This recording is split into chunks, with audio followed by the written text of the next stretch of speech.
Good evening, everybody. Welcome to our February 25th meeting of the Board of Education. Can I get a roll call, please? Mr. Benitez? Here. Ms. Champagne? Here. Ms. Stephen? Here. Mr. Cook? Here. Mr. Nordstrom? Here. Thank you. Would all please stand and join me in our pledge of allegiance? George, lead the way. I pledge allegiance To the flag of the United States of America and to the republic for which it stands, one nation, under God, indivisible, with liberty and justice for all.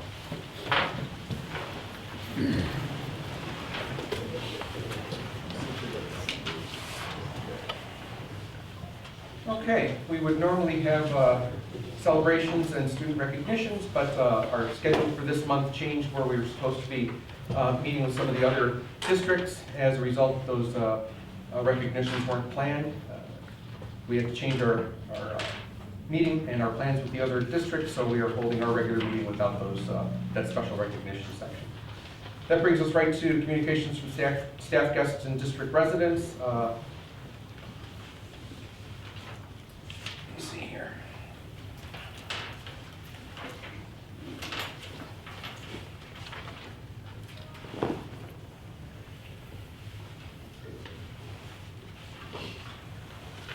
District 126 is committed to an equitable, respectful learning environment where bullying, harassment, racism, sexism, and hate speech have no place. Please partner with us in fostering a positive community. Staff guests and district residents may address the Board of Education during this section.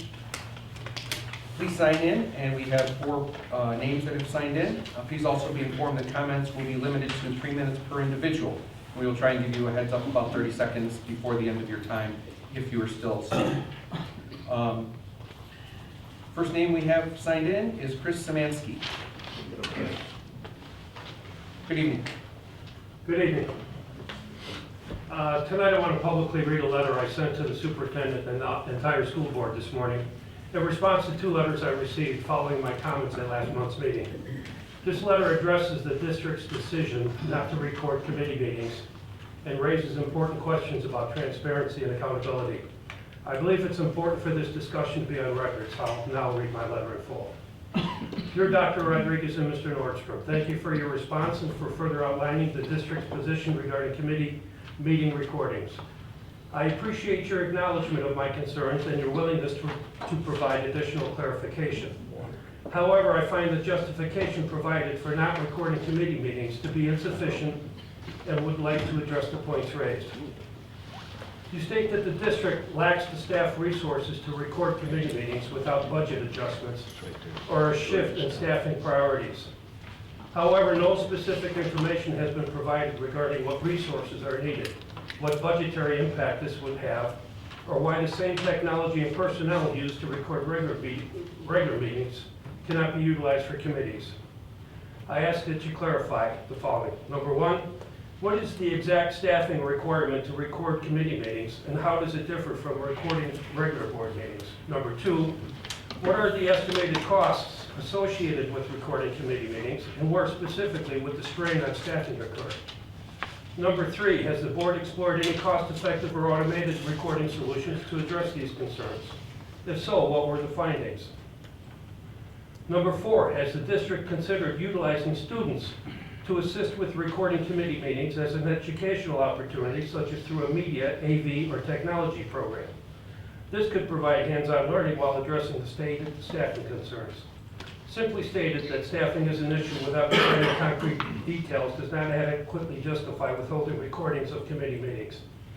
The public deserves to know what specific obstacles exist and why transparency is being deprioritized. Additionally, while I acknowledge that committee meetings are open to the public and that meeting minutes are available, minutes do not provide full transparency. They do not capture the full discussions, the tone of deliberations, or the rationale behind decisions. A complete public record is necessary to ensure true accountability.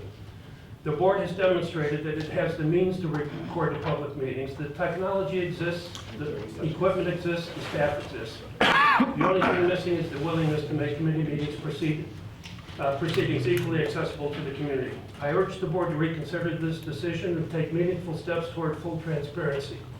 If recording committee meetings is truly a staffing or budgetary issue, I ask that the board provide a public breakdown of the exact challenges preventing implementation. If the board is unwilling to do so, then it becomes clear that the issue is not about resources, it's about a lack of commitment to openness. I look forward to your response. Thank you. Thank you. Thank you.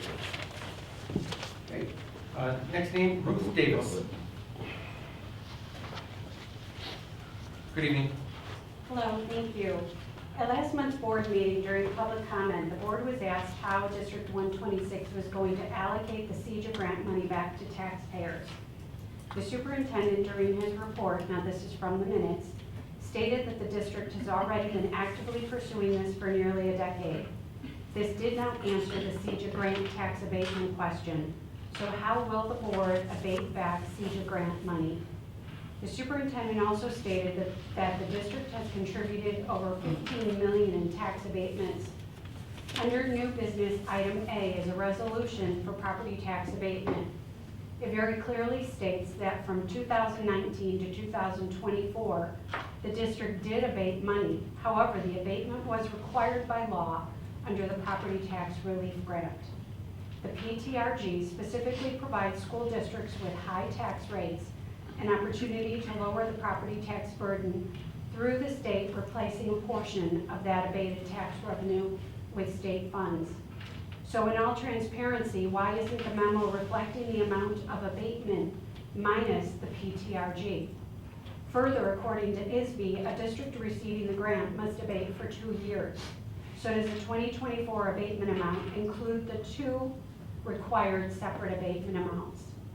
Also, according to ISB, for fiscal year 24, the district had an initial maximum tax abatement possible of $2,004,834 with an initial grant amount possible of $1,956,978, with the district having an abatement requested of the $2,004,834. So why don't the numbers on the ISB website match the numbers on the abatement memo that you'll be dealing with during new business? So would the board provide updated numbers reflecting actual abatement to the taxpayers minus the PTRG? Also, why is the board moving so quickly with the facility master plan? When the first presentation was made by Wolf at the end of last year, their representative stated that this was a very accelerated process. What is the rush to ram this through so quickly? With the change to the CEJA grant, how will that affect financing this plan?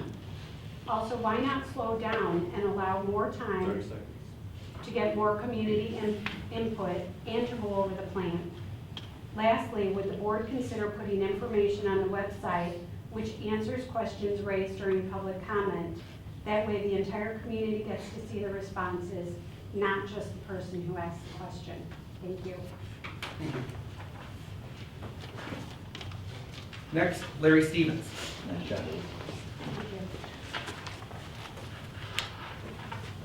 Good evening, everybody. Good evening. My name is Larry Stevens, and I'm a citizen or resident of the Benton High School district. I live in Winter Harbor, and I was kind of disappointed when the joint meeting was kind of called off tonight. I wanted to congratulate the Winter Harbor Board for their willingness to go to referendum for their request for $10 million. Something that this district has not done in years. Ask the public what we want. The decision is being made by a few people here in the room, and it's costing us millions and millions and millions of dollars. Right now, the government has put a hold or a slowdown on all the electronic vehicles. I think that would be a signal for us to slow down on the electric buses. The largest bus manufacturer in Illinois just went out of business, went bankrupt. I think that's something you should consider. Ruth Davis just brought up moving ahead on this strategic plan. You know, I looked through some of that stuff, and again, it's millions and millions and millions of dollars. Some of the things in there are repetitive to what we've already done, things you've already done. Now we're redoing some of the things that were done in the past. And with all due respect to the young lady back here, when you send an architectural firm in to make studies and recommendations, they make more money the more recommendations they make.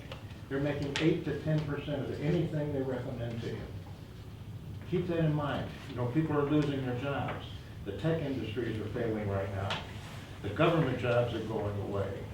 We've got people in this community who can't pay their taxes right now. Consider that, and at least think about the public rather than a few people. Thank you. Thank you. Good job, Larry. And the last name is George Foster. Here we go. I'll watch the camera, George. Thanks. Good evening, everyone. Good evening. Enjoy being here, and thank you, Doctor, for continuing to get me information to share in the community. And thank you for alerting me that the meeting had been canceled for out in the harbor. So I hope not too many people have showed up out there. I did immediately repost the cancellation of that joint meeting. So hopefully they've seen that. Okay. I am a little concerned this afternoon. I got this in the mail, I don't know how many of you got it, relative to a survey that was done in stating that 61% of Lake County Public High School students failed state math exam. I've seen that. It just came out in the mail today, so it might be occur for once in my life. But what it says here is North Chicago Community High School failure rate. This is each high school student count failure rate in 2022-2023 for Waukegan High School was 95.4% failure rate. For Zion Benton High School, it was 93.9% failure rate. And it goes down the list with about 20 different school districts. Adlai Stevenson, amazing that, only had a 27%. I don't know how that equates, but that's a pretty big change in percentages, I think, in numbers. So, at any rate, as we have said here a number of times, my main concern, as Larry Stevens has said, is the product going out on operation and how well these kids are going to do when they go out into the world. You know, whether they're going to be a welder or whether they're going to be a scientist down the road. You know, who knows? A lot of that is in your hands in terms of how you mentor them and how you guide them and so on. I remember a few months ago, I believe his name was Gonzalez, that was here talking about a mentoring program that was going to start in January. Is it started? Is that up and running? Is that something that might be featured on your ZB News thing? You know, you had a hell of an interview, I would think. I mean, I can interview them, but I'd rather have you guys do it. Because that's really what you need is counseling, and these guys don't know where to go. You know, so at any rate, I didn't want to be the bearer of any negative news, but numbers are numbers, and that's what we look at in terms of what, you know, it's just like marketing. If you keep score, if you don't keep score, it's not worth a darn. You know, and it's just like this. If you don't keep score, it isn't worth a darn either. So, you know, we want to ensure that these kids that are leaving here, when they graduate, can read and write, get in the Army, pass the test, they need to get a good MOS, or if they're not going to go to the military, go on to college or trade schools or whatever, and get a good career, become good upstanding citizens. I'm running out of time. Okay, I'm done. Yeah, thank you. Thank you. Good job, George. Okay, those are all the names that I had signed in. Was there anyone else who hadn't signed in?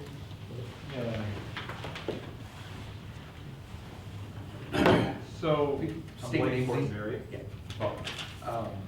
And I want to talk about the facilities master plan.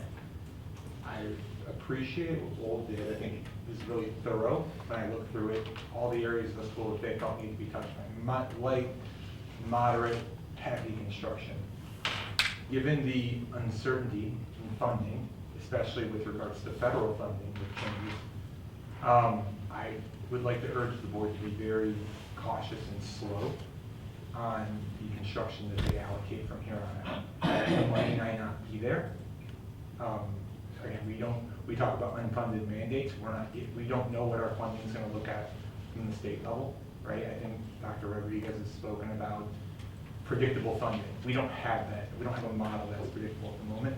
So really going gung-ho and doing everything seems to be irresponsible. That being said, I do think it was good for us as a community to provide feedback, to rank what we think is the most important needs for the school. And there were a lot of things in there that were really, really good, right? Like, we've talked about bathrooms just at length, right? More than anyone would want to. We've talked about the air conditioning in the gym. We've talked about the drainage in the baseball. All good things. And these are, and you know, we can go forever. We could remodel the school forever, right? But ultimately, that money comes from the people in the community, or the people in the state, depending on how it's allocated. And given the economic uncertainty that we live in right now, right, consumer confidence is like lower than it's been in probably 2 or 3 years. Inflation's going back up. I really do think we should be cautious about how we spend that money as a community. Thank you. Thank you. Very good. Okay. I'm going to move on. Next item is our consent agenda. Do I have a motion to accept the consent agenda items as presented? So moved. Motion by Ms. Champagne, second by Ms. Stephen. Any comments or requested changes? Hearing none, roll call, please. Ms. Champagne? Aye. Ms. Stevens? Aye. Mr. Cook? Aye. Mr. Benitez? Mr. Nordstrom? Aye. Thank you. Okay, brings us to our superintendent's report. I'm going to pause for a moment and not let Dr. Rodriguez talk yet. Oh, okay. There was no awards and recognition section, so I chose to take this opportunity from his section to recognize and congratulate him. If you could stand up, Dr. Rodriguez. Dr. Rodriguez was recognized, as you see. I'm just going to read briefly here. We want to take a moment to recognize our very own Dr. Jesse Rodriguez as the 2025 Lake County Superintendent of the Year. The honor came from the Lake County Superintendents Association. The Superintendent of the Year in Lake County nomination is a prestigious honor awarded by the Lake County Superintendents Association. This group of leaders, which includes 55 superintendents from across the county, selects a recipient based on leadership, contributions to education, and impact at the local, state, and national levels. The recognition of LCSA signifies that the honoree is viewed as a role model and an outstanding leader in the field of education. We are proud of the work that has been accomplished as the superintendent of this school district and the president of the Lake County Superintendents Association, which is also quite a demanding activity. Thank you to Dr. Rodriguez for all you continue to do to serve our school community and the Lake County community. Thank you.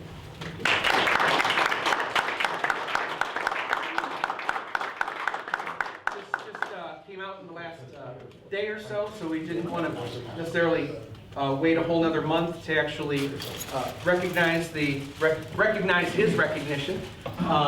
Did want to take a few minutes though to just try and show our gratitude and have a token of our appreciation, and just to recognize with some little balloons and treats in the back.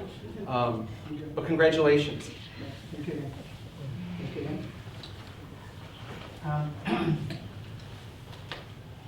I'm very humble with the opportunity to be selected and recognized among great superintendents. I have the ability and the honor to work with over 55 superintendents in Lake County who have been instrumental in a lot of the work that we have done as a district.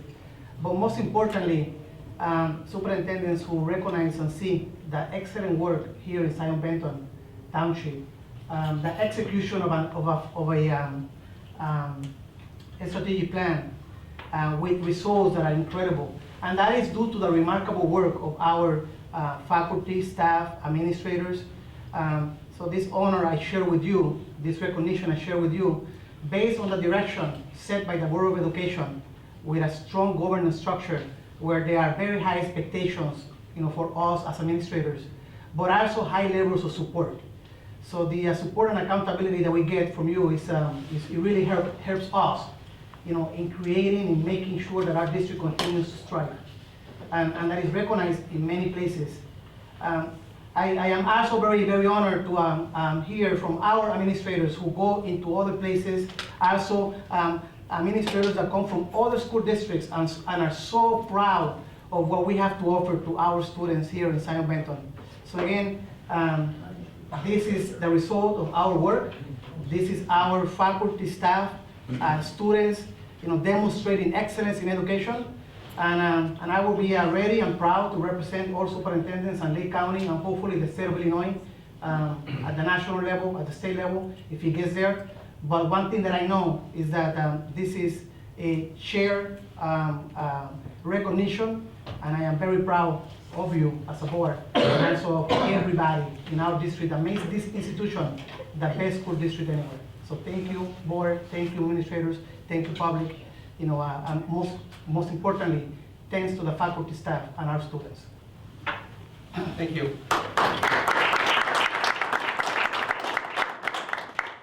We will just take a few-minute pause to allow people to partake in a couple treats and to congratulate Dr. Rodriguez, and then we will get back to our regular agenda here in just a few minutes.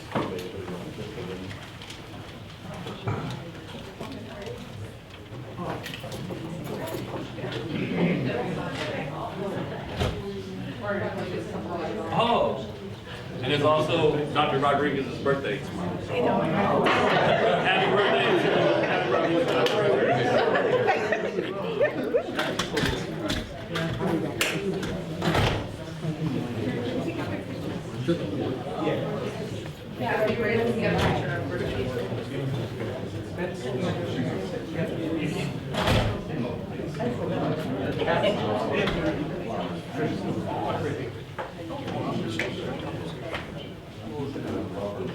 We're going to put it in the middle. In the middle?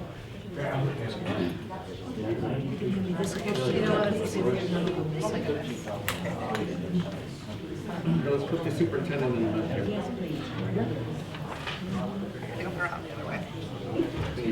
Here, let's slide this way a bit. Slide this way a bit. We'll just have a little bit. Wandering around looking like, Okay. We're gonna look at Sherry first, and then we'll look at Joy. Okay, ready? On three. 1, 2, 3. Thank you. Foster?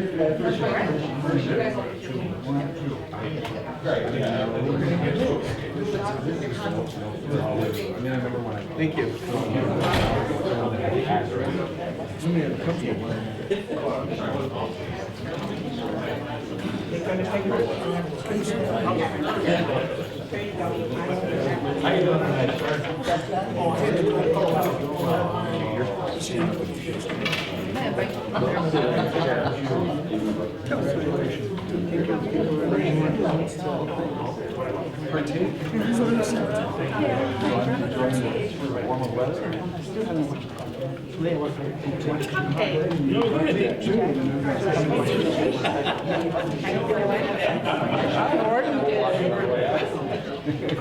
hello, Mr. Stevens. How are you, darling? Good to see you.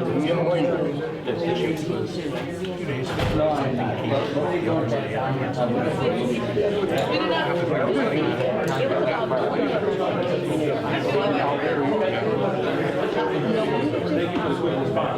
Yeah, no, I think so. I do her real quick. Yeah, she's, seems like she's okay to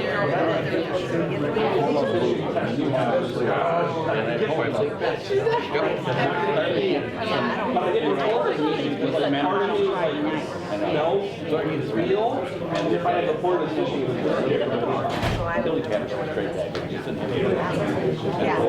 yeah, no, I just moved our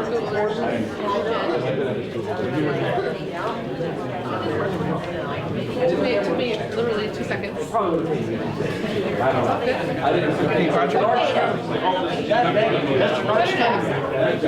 Cupcake?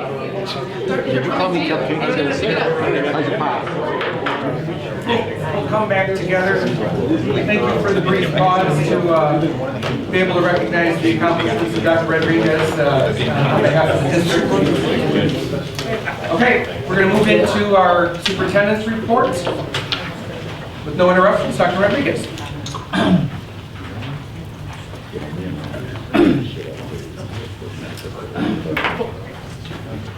So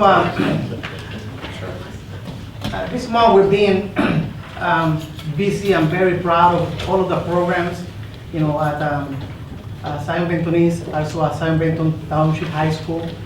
A phenomenal program this weekend celebrating African American history here in our district in partnership with the Park District.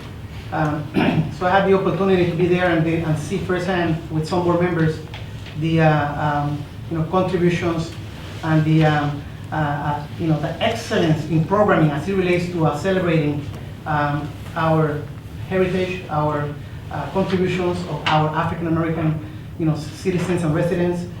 It was an amazing program again. So it's just so great to see the use of our facilities, during the weekends, from the swimming pool to the PAC, and how we're able to provide this type of environment for our residents, our students. So it's very, very proud. It's very good to see that. I will go on with the superintendent's report and what I have prepared for you, which is aligned to some of the comments that we heard today, and provide some information about it. Because one of the things that we do in District 126 is that we get ready for the future. We plan. We budget a plan. We are looking at what's happening at the state level. We are participating. I am one of the superintendents that represents Lake County at the state level as it relates to Vision 2030. We have 3 pillars and 3 areas with 38 different initiatives. A couple days ago actually, February 19, the governor talked about his proposed budget. And that proposed budget is aligned with this vision. So I'm very proud to see that the state of Illinois is looking for ways to invest in education. And right now things look very good, but of course we have a couple months of, to see what happens with that proposed budget at the state level. But what we're proposing and what we recommend as superintendents, as educators, as members of this state, is that future-focused learning continues to be a pillar of Vision 2030. That we ensure that there's shared accountability and, of course, predictable funding. So a couple months ago, we've been working on this for over a year. The idea of predictable funding sounded very good. Recently, with the new developments in our nation, it is, as indicated in public comments, at times unpredictable.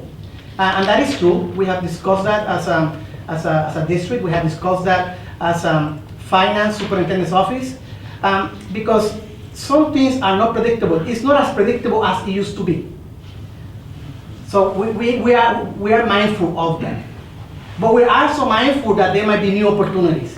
So we're not going to use whatever is happening in our nation as an excuse for us not to deliver on what the children of Zion Benton need. I'll say that again. We're not going to use whatever is happening in our nation as an excuse not to provide what the children of Zion Benton need. We will look for opportunities.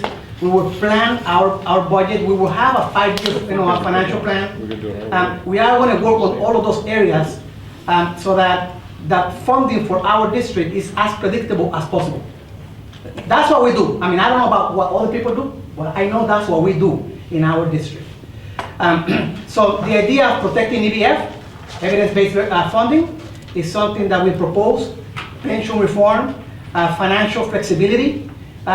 So that piece of funding is very, very important. But as I have worked with you in the past, and based on the results in the last 5 years, based on our budgets, you do see that our past performance is excellent as it relates to financial responsibility and sustainability.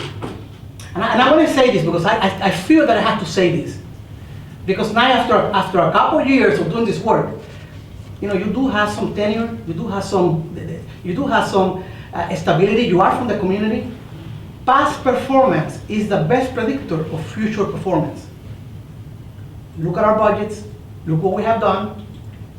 So again, there's excellence when it comes to that type of work. And there's more to be done. I understand that. So future focused learning, we continue to put emphasis on instructional flexibility. We have a pathway to proficiency. Yes, that is important to us. We're addressing that. So again, these 3 pillars, in short, and when you look at Vision 2030, and please take a picture of this, this is what it's all about. It's about keeping our students safe. So with future-focused learning, we're looking at curriculum, and we're also looking at safety. And we're also looking at dual credit, post-secondary education for our students. High-quality educators in front of our students, that is important. Enhancing post-secondary success, 721, that's what we do in our school district. Our students with over 90% post-secondary plans. And that was part of that strategic plan. And improving and measuring what's working. So that is also important. So when you look at Vision 2030 from the state level, that is what is being recommended. And I'm proud to say that I've been part of this work, and that our state officials are listening to us and to what's working. And for that, we have a resolution that we would like our board to discuss and pass, approve, really supporting Illinois Vision 2030. So again, this vision is about future-focused learning, shared accountability, and predictable funding. So that we can continue to provide the services and enhance the services that we do as a school district. With the predictable funding, there is a proposal, and it is included in the governor's budget, that we add $350 million to evidence-based funding. So that is very positive for school districts like Zion Benton. So again, I ask that you do that. A couple of weeks ago, we discussed the projected deficit at the state level. It was 3.2. It might still be 3.2, but again, the governor proposed a budget that supports education, but that's what it was a couple weeks ago. Before February 19, the budget was $3.2 billion on expenses versus revenues at the state level. So that is a big challenge. Revenues are flat, spending is increasing, and these are some of the areas in evidence-based funding that you will see has taken place. Those superintendents who were superintendents in Illinois before 2017 understand how difficult it was when we were not getting payments as school districts. Many school districts suffered from that.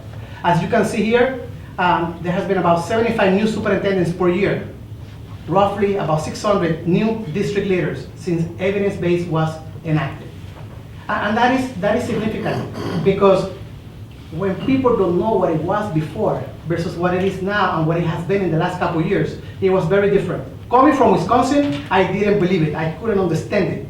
How is it that the state is not paying and sending the dollars to our schools? I didn't understand it. I rapidly understood Illinois politics, rapidly. Where things happen in our state very fast and in mysterious ways. So we also have over 99 legislators in the assembly that are new. As you can see also, the state board proposed $250 million to continue with this idea of supporting schools based on this. So our governor delivered an address on February 19, which again, we pay attention to that. And we saw that there is at least a commitment to support education. In the next couple months, we will see what happens. Here I have for you, comparing Vision 2030 to our strategic plan. So we are going to align our strategic plan with Vision 2030. And this is the work that we're doing as we're developing our new strategic plan. So that there is alignment, so that our work is focused on results, so that if there are opportunities for additional funding, we are ready with a plan. Oftentimes, that's what happens with school districts, that they're not ready with a plan, and you must be ready with a plan in case of additional opportunities or new opportunities for funding. So that unpredictable funding that I mentioned before can be predictable. That is up to us. And we have to work hard on that. We have to be careful. We have to be, our facilities master plan, for example, if we need to stop that, we can stop it. It's only a roadmap, it's only a recommendation. So that is the beauty of doing that type of work. We don't have to allocate whatever is proposed to those projects. We have flexibility in what we do. You know, we drive the train. Nobody's driving it for us. And if we need to stop, we stop. If we need to continue, we continue. There was reference to the buses. We put a stop to that as well. So Jim will talk about that in a couple minutes. But again, you know, I think we're more aligned with our citizens and our residents that are here speaking tonight than sometimes what we believe. Our 5-year plan is here.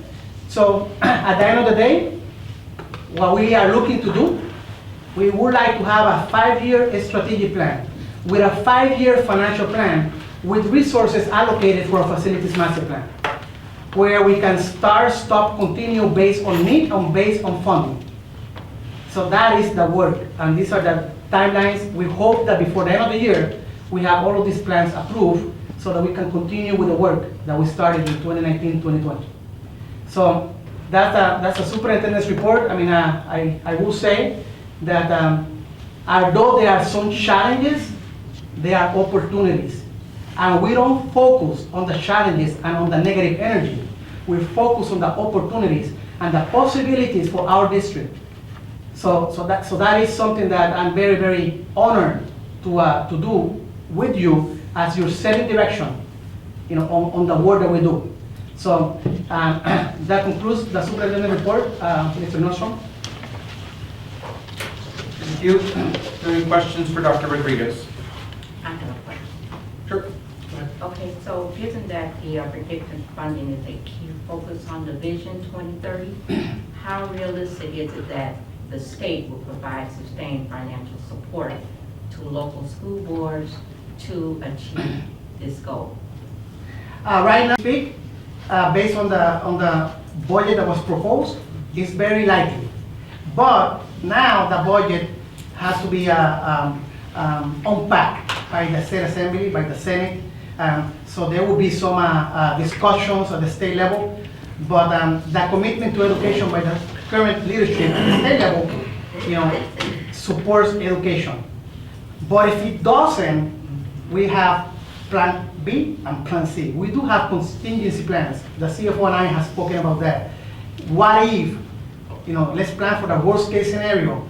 But right now, as we speak, Ms. Steven and members of the board, the energy is positive. Things can change though, things can change. But we're also ready in case that changes take place at the state level and continue to provide the services and continue to provide the education that we're providing to our students and continue to be loyal to our collective bargaining units and in maintaining our staffing, in being true to the work that we do for our community.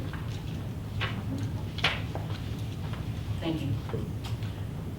Any other questions? It's a challenging times. They are. You know, we hear something new every day. If it's not Dr. Ligangi, it's Dr. Ward. If it's not Dr. Ward, it's Ms. Moreno. If it's not Ms. Moreno, it's Mr. Nimi. Delivering bad news. So now they put this on hold. Now this is happening. You know, so it's happening almost daily that we see new executive orders, new changes. But again, we are adjusting, we're working, we're navigating through all of those challenges. We're bringing information to the board, we're passing resolutions, we're changing policies.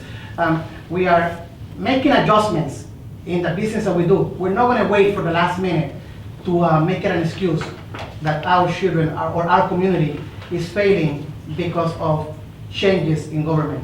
I just don't believe that. I don't think that's a good practice. And we're here to protect our children, you know, and to protect our district and to protect our community. And we do have good ideas and contingency plans in case that happens. But that likely or something like that happening is likely. It can happen. Right now, everything is unpredictable. Sometimes unpredictable business makes the work exciting, and we get creative. So let's continue to be positive. Let's continue to be proactive. Let's continue to be disciplined, conservative in our approach, and that's what we do for our community and for our kids. Thank you. Right? If there's nothing else, we'll move on. Do we have a? And for our principal's reports, Okay. starting with Ms. Felsky. All right. Good evening, board and community members. Just want to start off first saying that as a principal of Benton Township High School, I understand the challenges we face. Normally, as a principal, I'm giving you usually every month, most of you have known me for years, but we give you the instructional updates, the operational updates, and kind of, that's what my focus is as a principal. I understand the hills we have to climb, but I'm committed to that work. You've seen me work here for years. I believe in this. I believe in what we're doing. We have some super great things in place that are going to get us where we need to be. Takes a little bit of time to right the ship a little bit, but I'm committed to that work as your principal, so I just wanted to say that to you guys. I don't get a chance to talk in front of the board all the time, so I'm using my time. All right, here we go. Anywho, I just have a couple short updates for you, and instructionally, I need to focus on the ACT countdown that we're doing at both schools. I know Mr. Weiland will speak to you as well, so we'll both give you just a little bit of information. That test is coming up April 15th, so I know test scores were brought up tonight. We know that's important. We want our children to be competitive, have skills, be able to make it out in the world. I want to do that for them as well. So, with the help of almost every executive director in here, we are putting together a school-wide plan with the direction of Dr. DeGangi here with our 60-day prep activity, all right? So, for the next couple months until April 15th, we're making a very intentional effort. And like I said, to right the ship, to make things change, it takes very focused, very intentional, very calculated steps. And so I think that's what I bring, that's what I've always, brought to the table. We're gonna do nothing different with this. If you might know or not know, we are transitioning from the SAT to the ACT. So it's different. And then even last year when we had those scores, it was all in electronic format. That was different. So I do think we did see some scores and some things, transition. But we're gonna be ready for it. So 60-day prep activities, couple goals associated with this to increase student awareness in all grade levels, 9, 10, and 11 that take the tests. We need to make sure we improve student performance through structured preparation, which I know Dr. DeGangi, actually a lot of people in the room have helped format what we're gonna do. Under the direction of Dr. Brown and Phoebe's advisory, we're putting together a whole goal one-on-one coaching sessions with your advisor in which students will actually be tracking and learning how to see how they did in their scores on the fall to the winter, and then making some benchmarks, looking at those goals, setting the goals for themselves. So we want them to have a vested interest to see how well they're doing. We'll be engaging in that. Whole class prep activities. We offer numerous other activities that are just offered through the district. Weekly motivational messages. I know Dr. Sherry Bridge has been instrumental in putting together a social media campaign in which we have themes such as mindset matters. A test is just a test, but it's how you approach it and how you think about it. We need to help train our students that way, right? Strengthen your actual skills. Build your study habits. Stay focused, stay motivated, and most importantly, we're gonna have right before the test, our big confident boost session with these kids, because they need confidence. They need to know that we believe that we can do it. We're right there with them, right? So we're gonna really go strong here all the way till April 15th, all right? One more thing on behalf of Dr. Sherry Bridges. Tomorrow on our website, we're gonna ask for our community to get involved and help us a little bit. We'll be blasting out on our website kind of community messaging as well, as far as what she's calling it is let's rally for the ACT, everybody. So for instance, give some tips if you're a parent, how to talk to your students at home about it. If you're a business owner and you have teenagers working for you, they're probably working, but they need to study and be prepared. These are good conversations. Let your boss know that you're involved with it. So we're kind of going to blast that out in the community. So if we see some people, let's all do this together. Okay? So thank you, Dr. Bridge, for doing that part. So hopefully more to come. A little bit, incentive programs. We have other things we're running through the building, but that's going to be it in a nutshell. Hopefully, we'll have good things to report to you. Okay? Regarding ACT countdown. All right. Short instructional update for you. Obviously, our attendance matters is our big focus this year. We've been doing, Dr. Brown has been leading the charge here, really working with the attendance teams, the attendance outreach. We're going out to the houses, knocking on the doors, we're sending letters. We are doing everything we can because I believe if you're here, we can reach you. We care, we want you here. So that's still going strong. And as far as one other big operational piece is our fall facility planning. We know that there's already construction projects on the books that are already happening starting this summer, especially for our music room, our choir, our band, and our art classes. They do need to be relocated. So we are getting on that right now to make sure it's a seamless start to the school year. Things will be packed up, we'll be ready to go. There will not be any interruptions in instruction because operational will be ready to go. And Mr. Hernandez and I have been working on traffic flow in the hallways because several major hallways are shut down. We're gonna be ready for it, so we can start learning on day one. Lastly, lots of good things are still going on here. I know we're all focused on ECT, but let's not forget. We have Artists of the Month. We have an honor roll wall. We have a couple athletes that are already signing to, bowl in the college world. We have exchange students, which I believe one of the board members' daughters on that picture. We also have one of our staff members who was notified, or I know he was mentioned there, Mr. Casme, for being the Yamaha 40 under 40 music educator. He was actually, signified for that honor, not from us, but from outside. That's awesome. So we really have our teachers excelling. And of course, we cannot forget our National Navy Championship ROTC team, right? They're always competing, and I think we're gonna hear more from them in the April board meeting. So that concludes my board report for ZB. Are there any questions for me? Thank you. None? I thought maybe we'd have a few more. Okay, good job, Ms. Belsky. Good evening, Board of Education, President Nordstrom. We have a lot to celebrate at Zion Benton East that I'd like to talk about. But first, as Ms. Belsky said, this is a district initiative, our countdown to ACT. Over at Zion Benton East, we actually started the countdown the day, we've been working on this all year with halfway proficiency, but the slide you see over the left has been all over our screens since students returned from winter break. We had a countdown. We've been putting things on screens. In my next slide, you're going to see some more actually specific strategies for students that have been on all of our screens. We really promoted the Huntington class that we offer all of our juniors. And that's a really great prep class opportunity. We have more than 25% of our juniors enrolled, and that's because we saw we had about 15%, and then we went out to individual juniors and talked to them about, hey, you really should enroll in this. Contacted families, we got that number up, and so we're really excited to see that we've got a core base of our juniors who are really invested in preparing for that ACT. And like Dr. Brown's initiative over at Zion Benton East, we're also doing contracts where our advisory teacher is meeting one-on-one with each individual student. We actually did this with a targeted set of students back in the fall in preparation of our winter practice ACT. And we saw that when an adult sits down one-on-one with a student and say, hey, you have the potential of doing a lot better than you did on that fall test.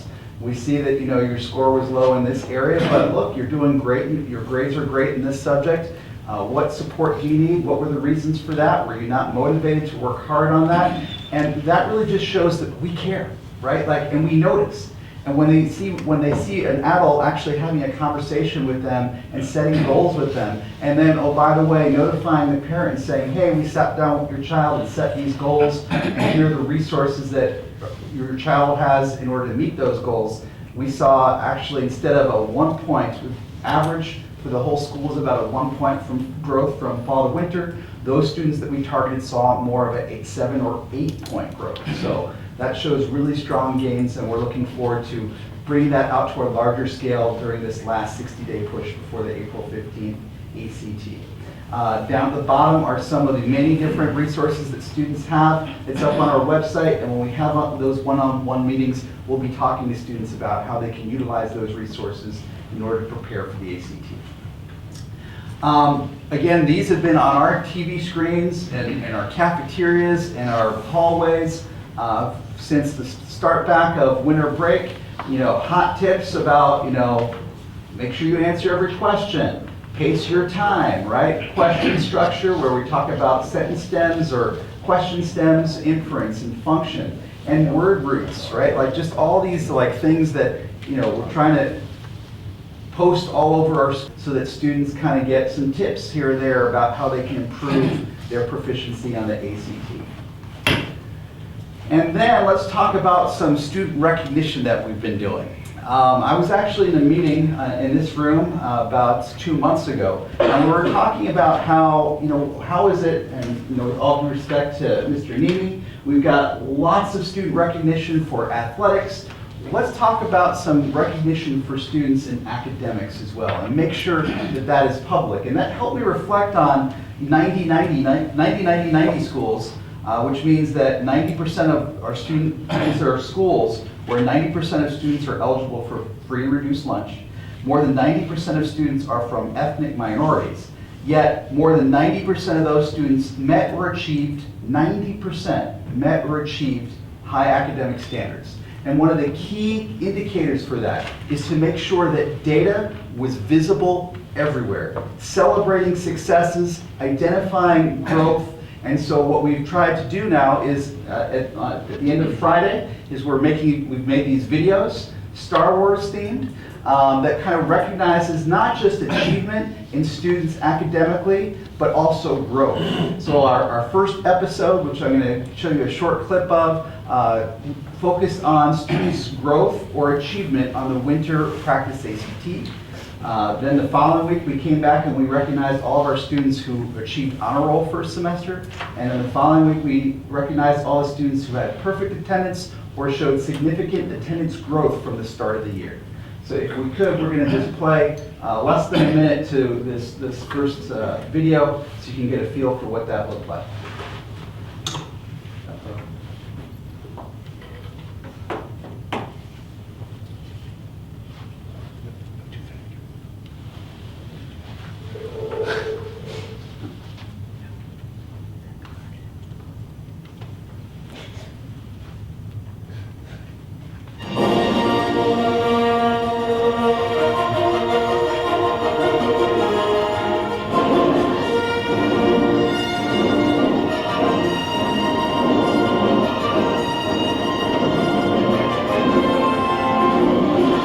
Students cheering, teachers congratulating their students, friends saying to other friends, hey, I saw your name on the screen. We cut to the end here so that you can see the ending of this.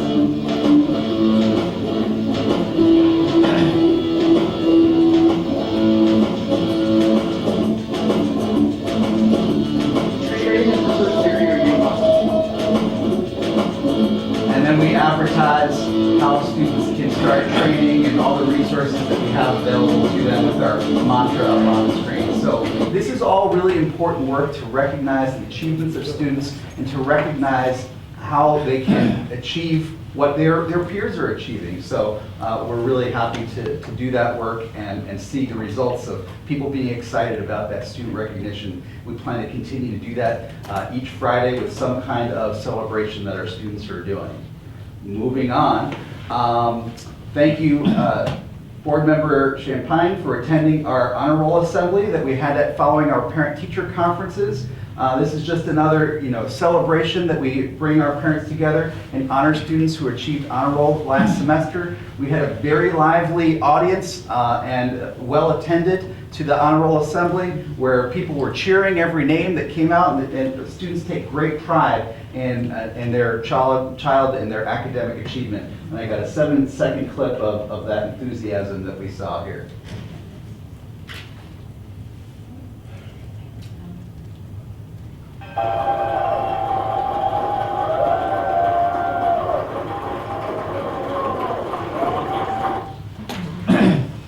So that was an exciting celebration that we had for the students on that day.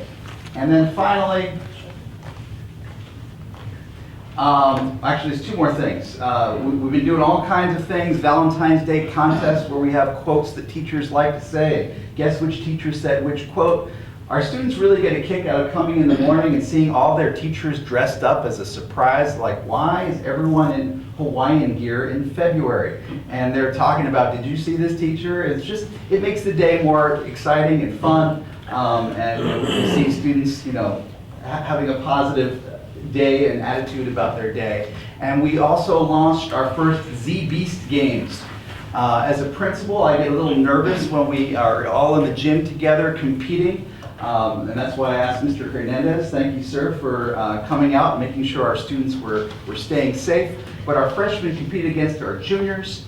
And in a giant upset, our freshmen beat our juniors. And the seniors beat the sophomores. We were playing red light, green light, a version of, what was that game where you're sitting down and the music stops? Thank you. We were on the road. Great, no. Musical chairs. Musical chairs, thank you. And tug of war, and kids were screaming, and kids were cheering, and it was a fun time by all. And finally, just want to talk to you that we've been doing a lot more family outreach. We had a family fun night where we had a guest speaker talk about social emotional learning. We also celebrated Black History Month and Valentine's Day. So I wanted to have some activity where we can entice the community to come out. Hey, bring the kids, right? We'll serve popcorn, we'll show a movie, but also do something that is going to help the community and help parents support us in the school and partner with us in the school. We had a 50% improvement in parent-teacher attendance night from last February. So maybe we had bad weather last February, but I was really glad to see so many parents come out this month, partnering with our teachers, having great conversations about how they can support their child at home. That is all for me. Any questions? Any questions for Mr. Wilder? Thank you very much. Thank you. Thank you. Yes, thank you.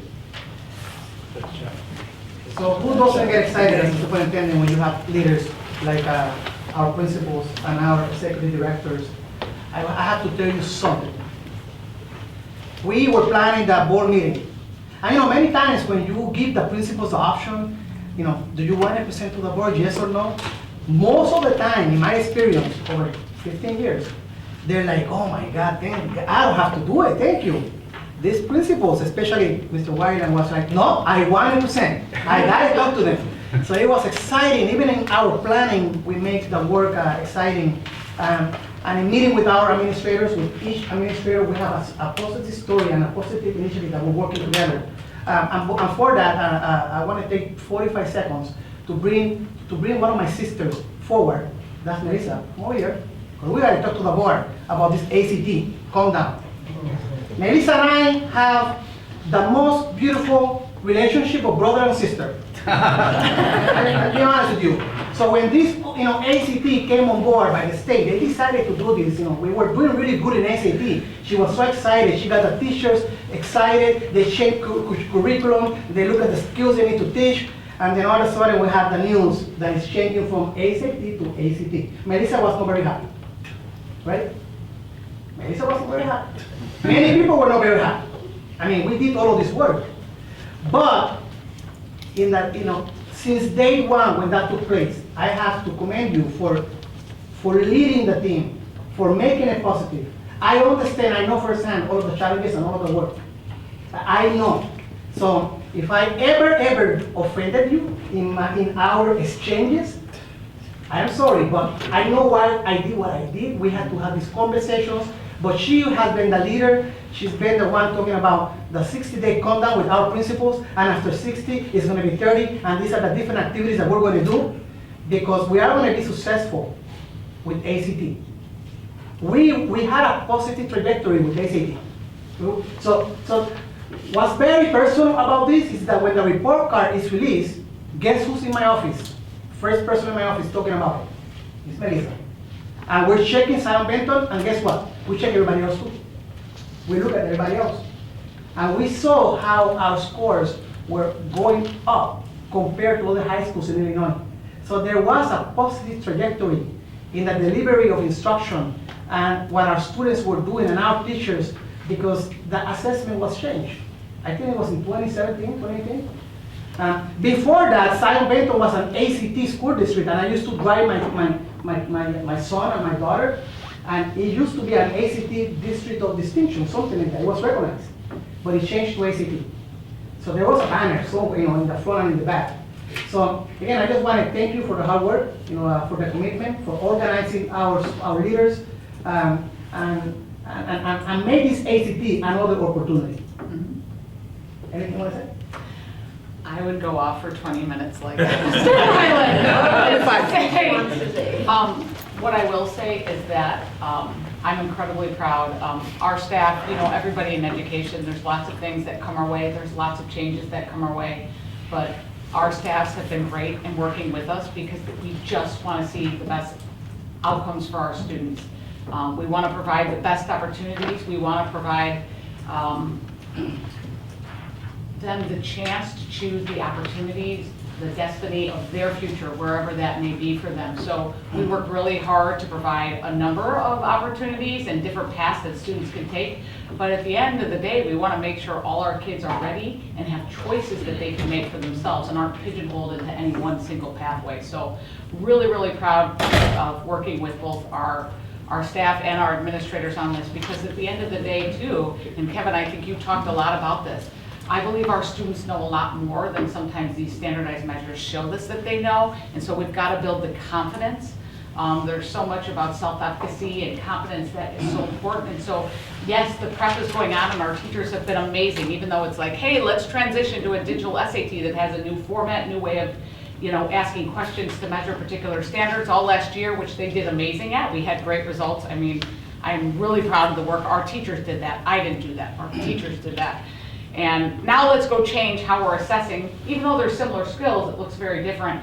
And again, in a new format, and they have been rock stars and really open to doing all that work. But we also know that it's about building our kids' confidence and endurance, and those kinds of things really matter. So in that plan, you heard, yes, there's preparation going on, but there's also a lot of encouragement, coaching, building of confidence, because all of that matters. So, but I think someone in here also said it takes, and this is you, Principal Felsky, and I appreciate, she helps me. I get defeated sometimes, deflated, feeling like I want to see progress even faster. But I also know that it takes work, it takes time, but I know we're on the right path, so appreciate everybody. Thank you.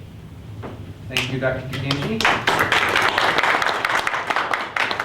Principals, Dr. Rodriguez, all the administrators working on that. Before we move on to me just talking briefly on business and finance, I neglected when we were finishing talking about Dr. Rodriguez to thank Ms. Moreno and Ms. Butler-Sampson for helping arrange the celebration for Dr. Rodriguez, so thank you very much.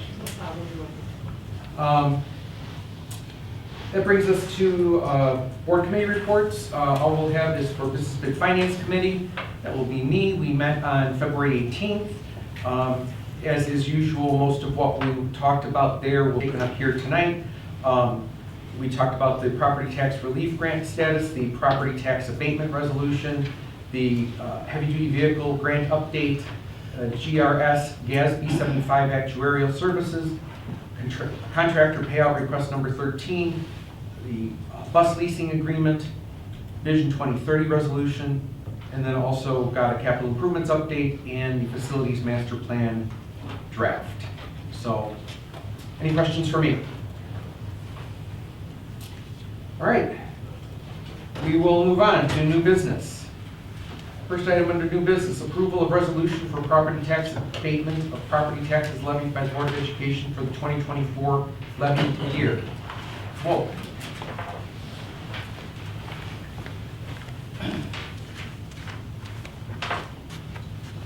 Thank you, President Nordstrom, members of the board. As discussed at our finance and business meeting, there is a resolution before you this evening that, based on the board's long history and support of property tax abatement, this resolution before you allows us to transfer $900,000 from our ed fund to our bond and interest fund, which will then be abated by resolution back to the taxpayers of Zion Benton District 126.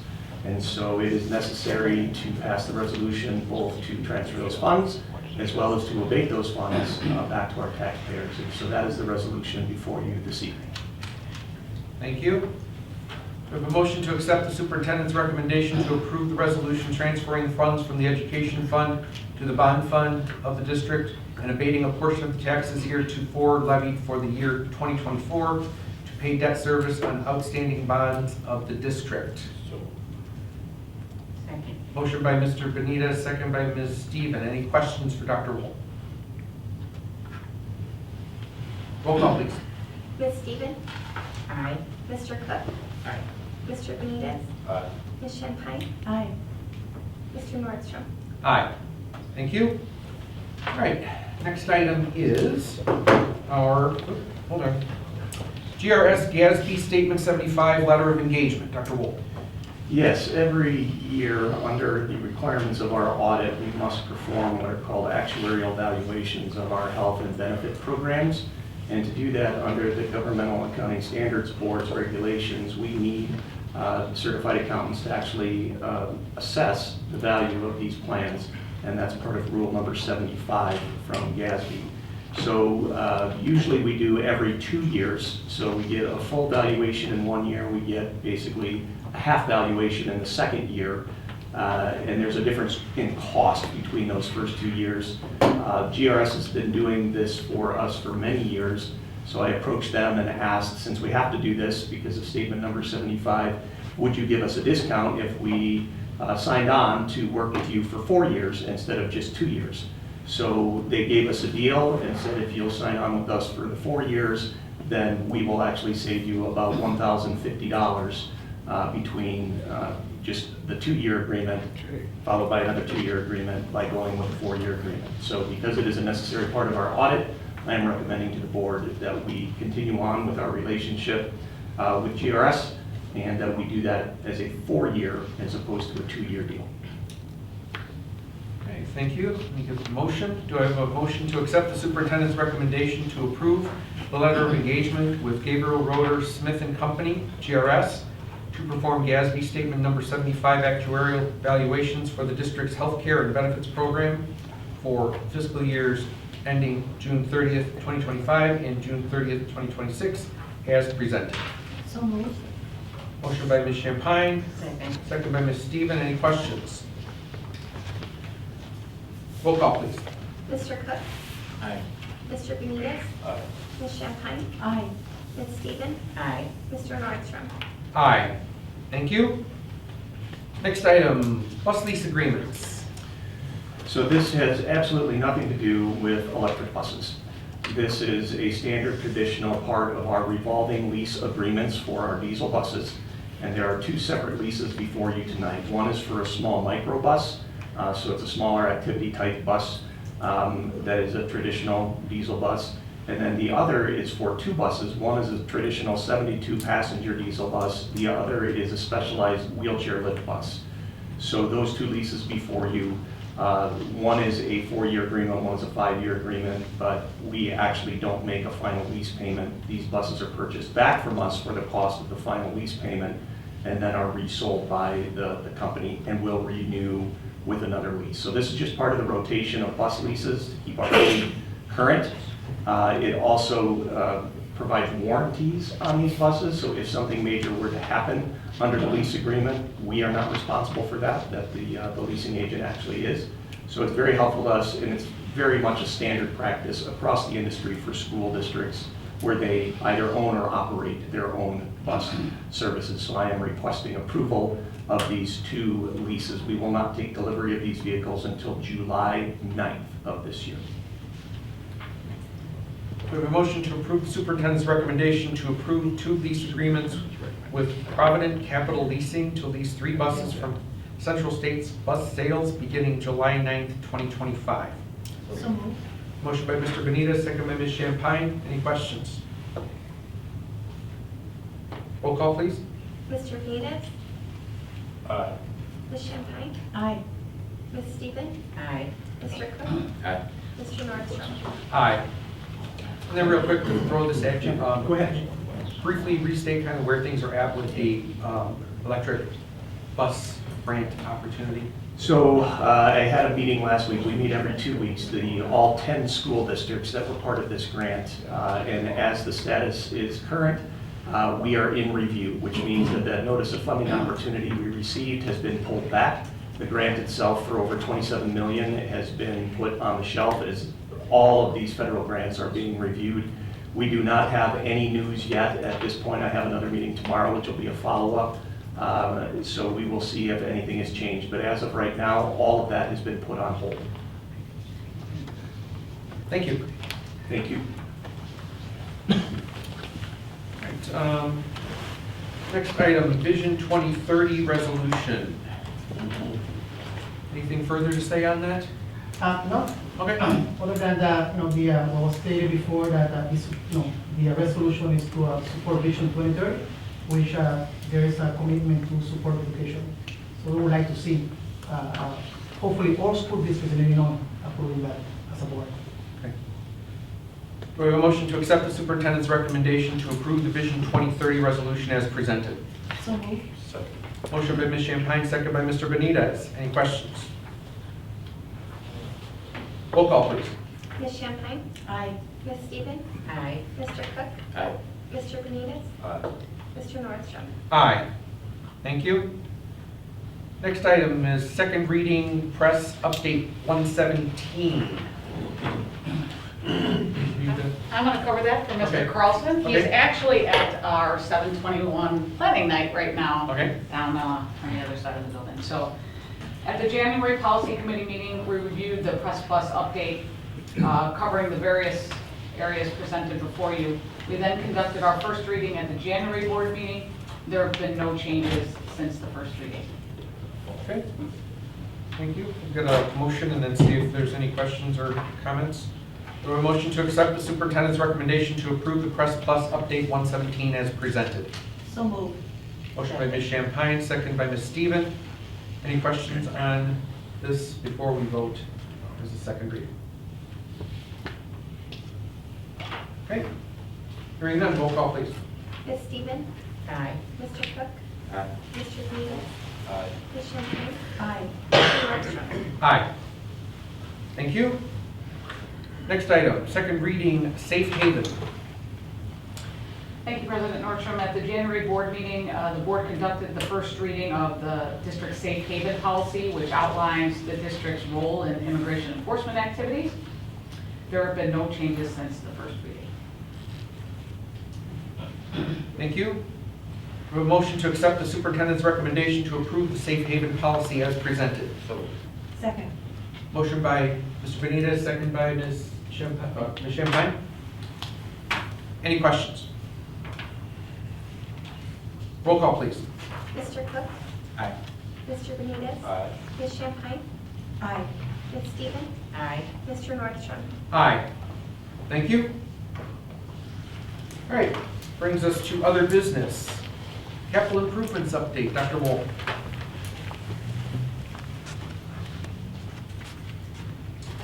Thank you again for your time and your service this evening. We are just about done with all of Phase 1 and Phase 2. The most recent update on our capital improvements, the door cylinder locks have finally been installed on our library. We've been waiting since August for that. That is done, they are operating, and everything is working beautifully. On Martin Luther King's special day, or was it President's Day? President's Day, I apologize, February. President's Day, they did install the 10 fire-rated side lights in the various classrooms throughout the building. That was all done and accomplished. We're very glad to have that work knocked out. And then the last piece will take place over spring break, which will be the replacement of the door fronts out here as an entryway. So we will get that all updated and taken care of over spring break. That's all I have. Any questions for Dr. Wolf? Great, thank you. We will keep moving along. Facilities Master Plan Draft Presentation. Andrews is with us. Thank you. Welcome.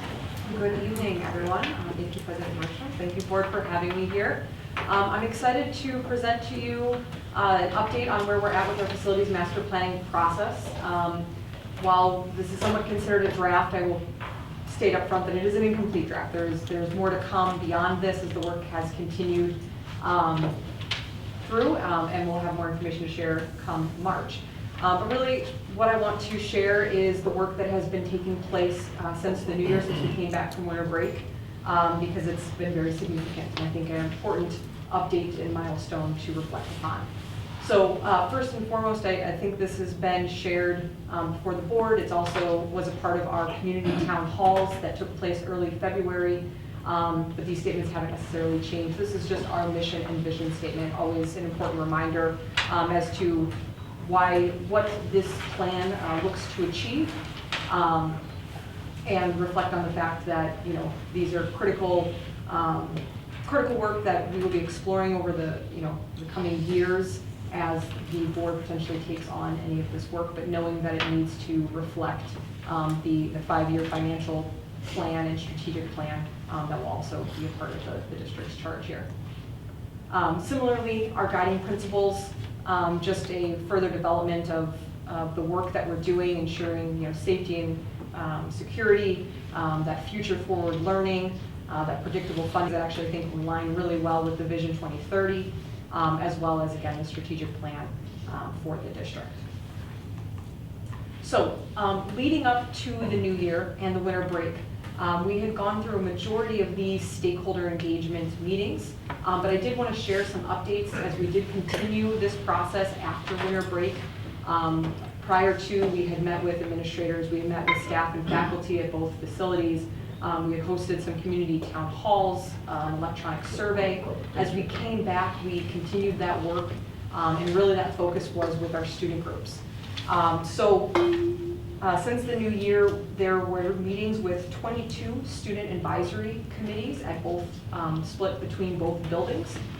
We also then shared a survey out that was available for all students to participate. And I'm happy to announce that between both buildings as well as our specialty programs, we had over 400 students engage in that survey and provide responses to the same types of questions that we were asking at all of these other meetings.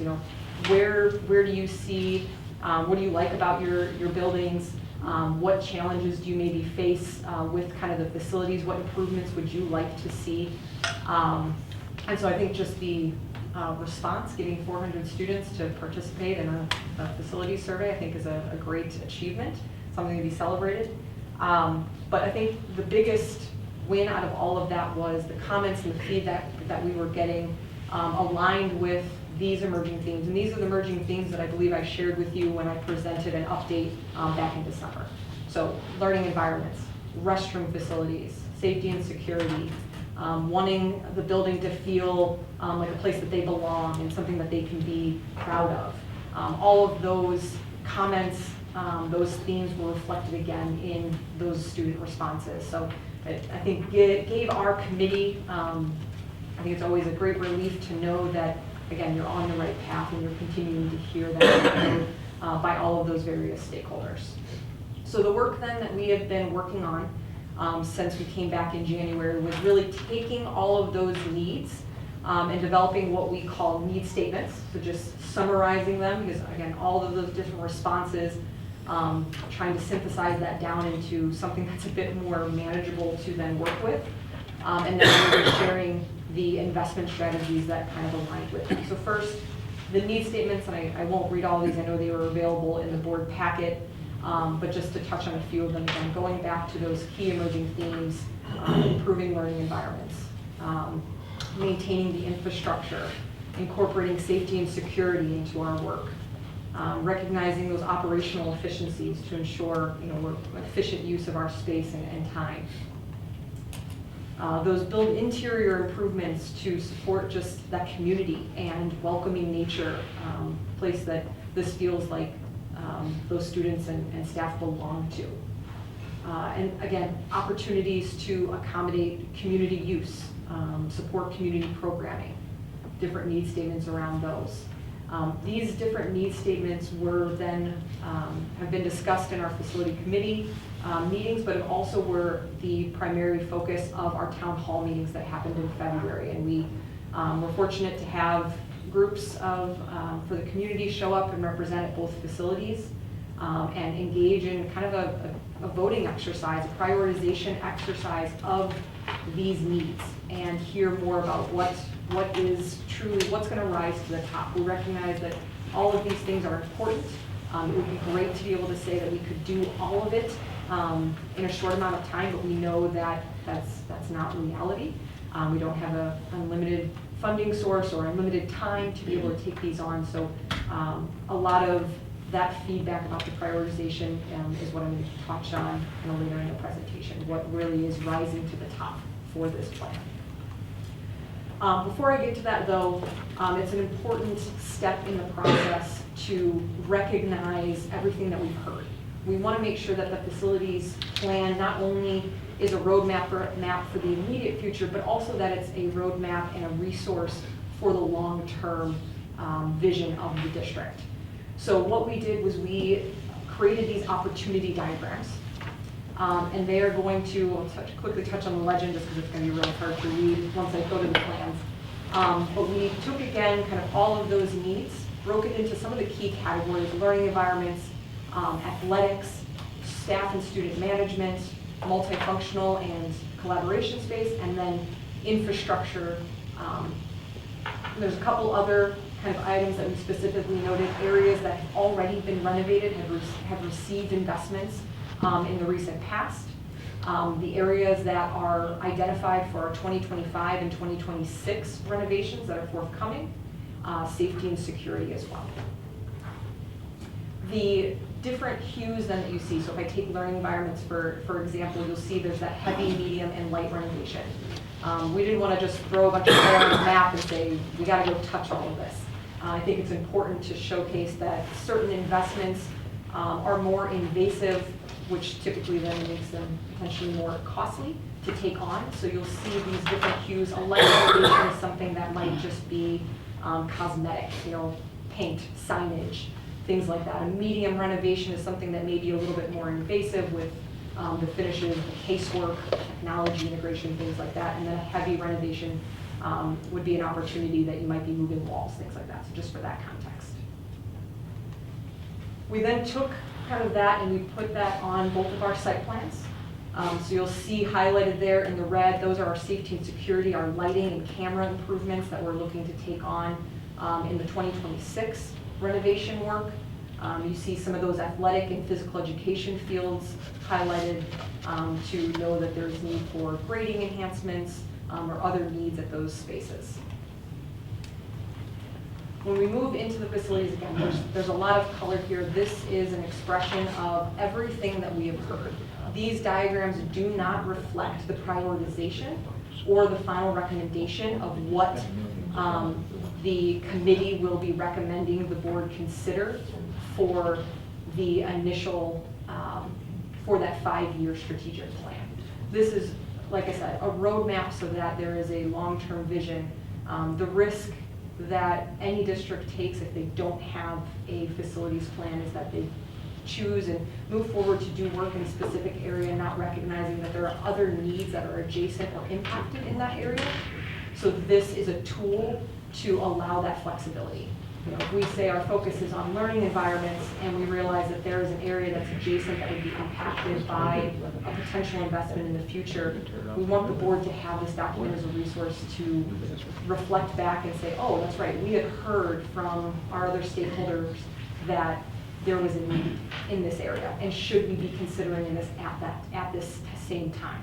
It's up to you at that point to decide whether or not you do or you don't, but just having the information available to have those thoughtful discussions and make informed decisions. So just quickly flipping through the rest of these so that you see, again, this is just the opportunities based on those needs that were identified. So completed this for both buildings, identifying those green learning environments. You see that pink or purple that reflects our athletic spaces, locker rooms. The blues reflect more of our student and staff management areas. And then obviously some hatches of spaces that have already been addressed. So really, I think the important thing is, where are we going next? This is, like I said, this is not the final presentation. We still have some additional information to be preparing that we will be bringing forward for the March discussions. And really what it's going to focus on are the items that you see up on this board. So when we went through our town hall discussions as a committee, we've been reflecting on the feedback that we got and have been working to prioritize these different investment strategies. And what has really risen to the top are the items that you see up here. So updating finishes in classrooms to align with our district standard and improve our learning environments, upgrading our restrooms to align with a new district standard and meet accessibility requirements, utilizing that comprehensive long-range plan to continue restoration and repair of facility envelope, infrastructure site. This is really going to be focused on the health life safety survey that you're currently engaged and updating as a requirement of the state to be completed every 10 years. Providing air conditioning at physical education and athletic spaces, and then finally updating our locker room environments. So these are the key strategies that through our different discussions and the engagement process have really risen to the top. The recommendation is going to reflect these priorities, and there's an understanding, that the earliest that any of this work would start taking place would be the summer of 2027 at the earliest. The recommendation will certainly not be a finite, direct order in any way. It is meant to be a recommendation for the board to consider, and will have to ultimately align with the district's financial plan as well before any decisions can be made as to when work could continue, when work could be taken on, and also at what level. These are all different. I think each of these strategies allow the ability to scale. So it's not necessarily that you would go and take on everything related to strategy 1 in a single year. It could take 5 years to address, those types of things. So our recommendation when we come back in March, we'll have more information about those opportunities. I do want to make a quick note. The items on the right, these were needs that we heard during our process that were already things that were kind of being discussed at the administration and the board level. So those strategies, I know they're probably a little bit hard to read on the board here, but those are things that have already been accounted for and are being discussed as a part of the 2026 renovations. I thought it was important to still keep them as a part of the process because there has been this overlap.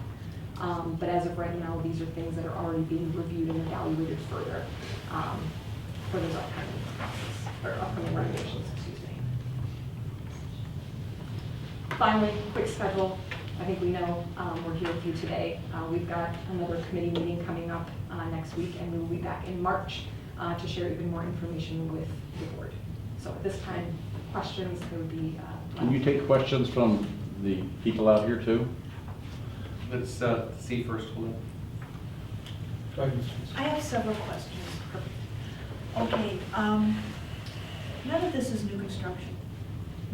And I think a great deal of this would be considered routine maintenance. We're just prioritizing. No. We would do it We're not, anyway. hold on, guys, we're going to start this right now. Please let us have our conversation with our consultant. Okay? Appreciate that courtesy. So this is routine, many of this is routine maintenance, or bringing facilities that haven't been touched in 20 or 30 years up to 21st century standards. And Dr. Wool, I believe we have between $75 to $100 million in capital investments in the whole school, all of these buildings. We're obligated to maintain them. We have to. Otherwise, it would be like a house that you sit in and allow just to live out. And I know there was some concern that we could find a financial pinch if state funding dries up, and these plans will be staggered so that we can pause them if necessary. Absolutely. The goal of facilities plan, like I said, it's not to dictate what to do in year 1. It's to provide a recommendation for consideration and alignment with the other, you have to align it with funding. You have to align it with how much work can you actually, can your construction management partner complete in a summer. We certainly would not make a recommendation that would then impact instruction. We've got summer months to really work with. So the recommendation is going to be respectful of all of those different conditions, and it's meant to allow that flexibility so that, if like I said, 2027 might be the earliest any of this could be considered, but you could defer and decide because of some unknown reason, you are in the driver's seat. When do you actually start engaging in any of this work, if at all? And in the touching area for upgrades or improvements, we always retrofit energy efficient appliances where we can. Absolutely. Yes. And that's been a part of that strategy 7. There's a lot of kind of finer detail that's layered into that.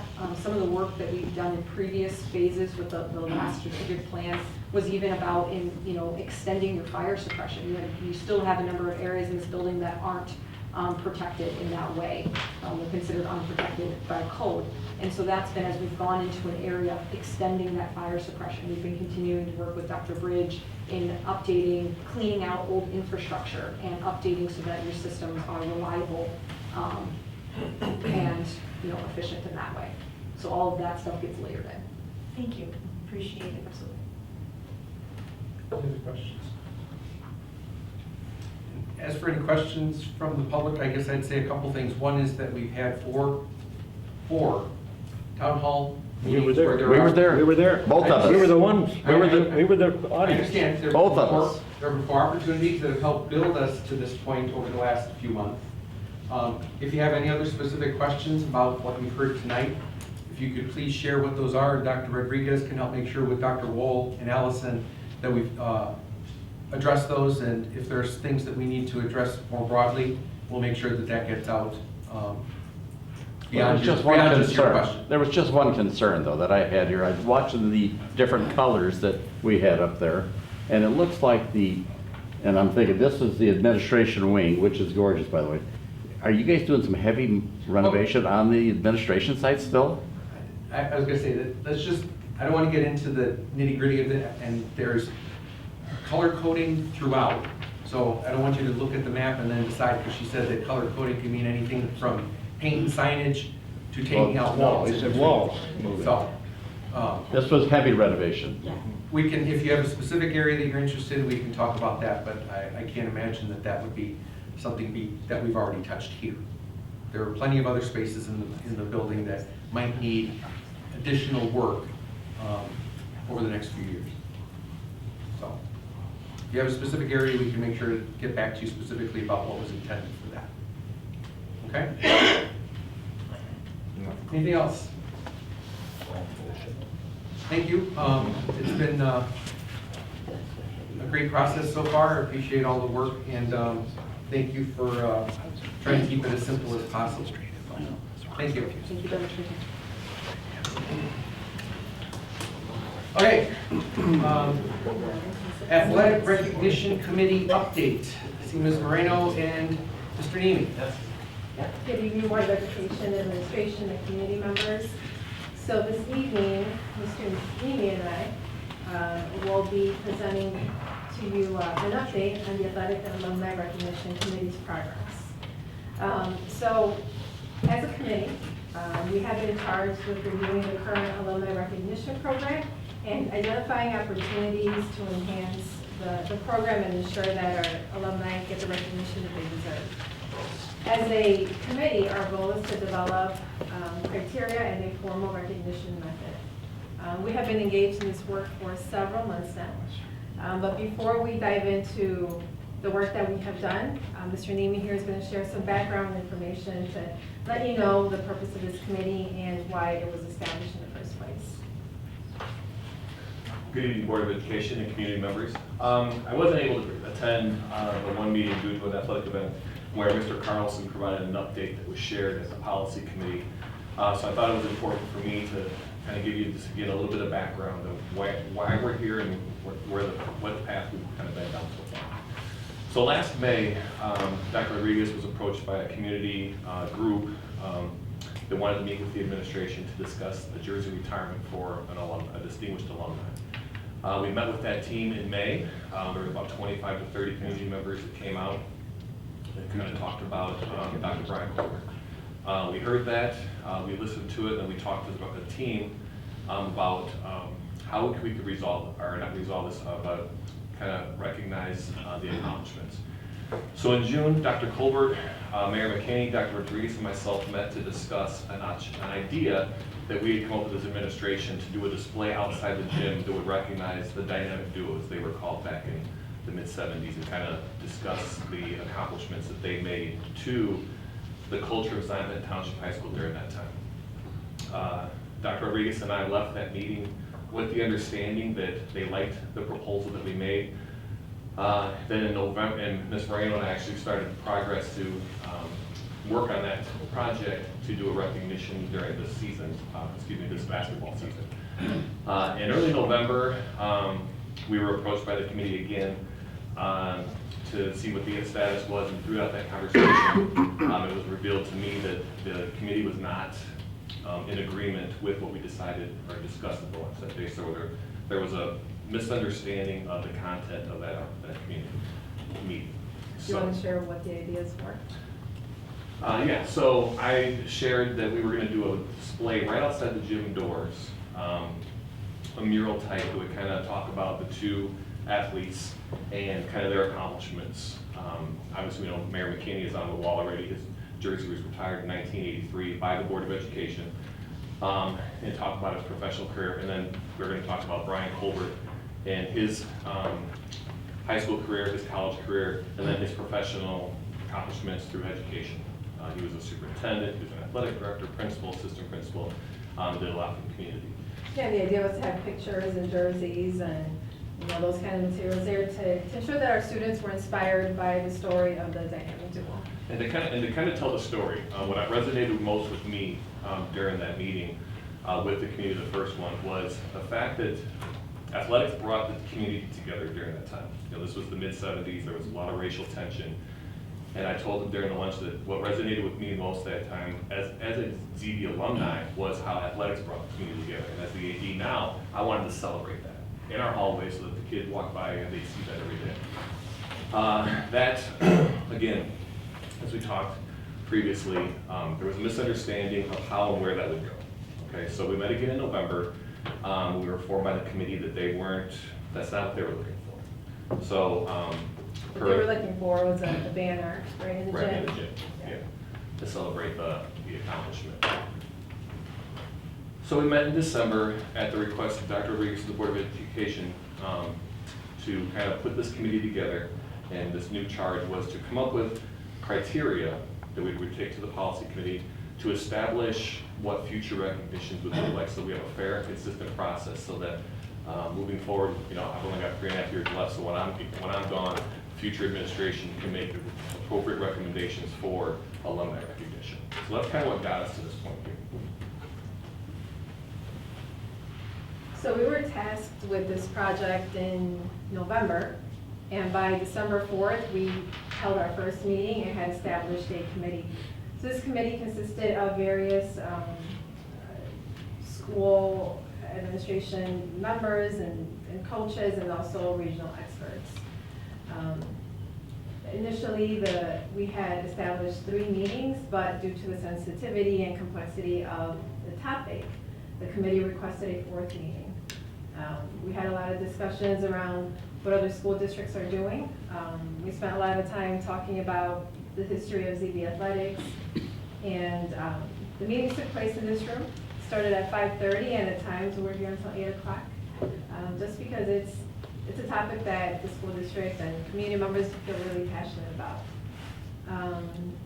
We came up with a couple of ideas that Mr. Nemi is going to be sharing later on, but before we talk about a little bit about what we currently do for the district, we just want to let the Board of Education know that throughout this entire process, we remained committed to a legacy of excellence and a future-focused approach. And our goal is really to come to you tonight and let you know and share with you and be transparent about all the ideas that were shared during those committee meetings. So All right. Mr. Nemi here is going to talk a little bit about the tiers and get into the Nitty-gritty. So I'm going to dive into it. I want to first thank Coach Gerald Coleman for his commitment. He is not a ZB alumni, but he's a Lake County expert. Coached in the community for many, many years, and I learned a lot from not only him, but some of our veteran coaches. My tenure at Benton Township High School was from 1987 when I was a student to current. I was missing everything from 87 to the early 70s and stuff, and I said the things that I learned about just the history of not just Benton athletics, but Lake County athletics was I walked away every night just amazed. Ms. Moreno can attest to the same thing. So thank you, Mr. Coleman, for participating and being part of this. So anyway, the work led us to identify that we are currently doing a lot of things right. Mr. Coleman was one of the first to say, it's like, wow, you guys do a lot to recognize your alumni and your current students for that matter. But through this process, we decided that we wanted to look at 3 different tiers of recognition. This was one of Mr. Coleman's ideas to do these tiers. So we have tier 1 is the jersey retirement. I mentioned that before. We do have 1 current member that has a jersey retirement that was done in 1983 by the Benton Township High School Board of Education. That is Billy McKinney. We have our current wall of achievement, which is an existing thing you see there, number tier 3, which recognizes our students since 1995. And I can tell you that not many schools are doing that. I've actually been getting a lot of phone calls from neighboring districts asking for our criteria, asking for pictures of what we do, because a lot of schools are starting to do this. Zion Benton's been doing it since 1995, thanks to Eddie Meyer back in the day, just so you know. But what we noticed was there's a tier 2 area of alumni excellence that we were missing that kind of celebrates what our athletes do after high school. And that's kind of what we'll focus most of our time on that. But before we do that, again, just want to kind of show you, I know most of you have been around the district and you've seen these, but we do a lot to celebrate our athletic accomplishments. This is Coach's Corner. This is outside by our stadium that recognizes coaches that had years of coaching at ZBTHS at the varsity and served as a varsity head coach. We currently have, I think that's 12 members. I have 2 more members that will be going in soon. Within the next year or 2, we'll have a nice ceremony for them until they've reached the requirements. So that's one of them there for coaches.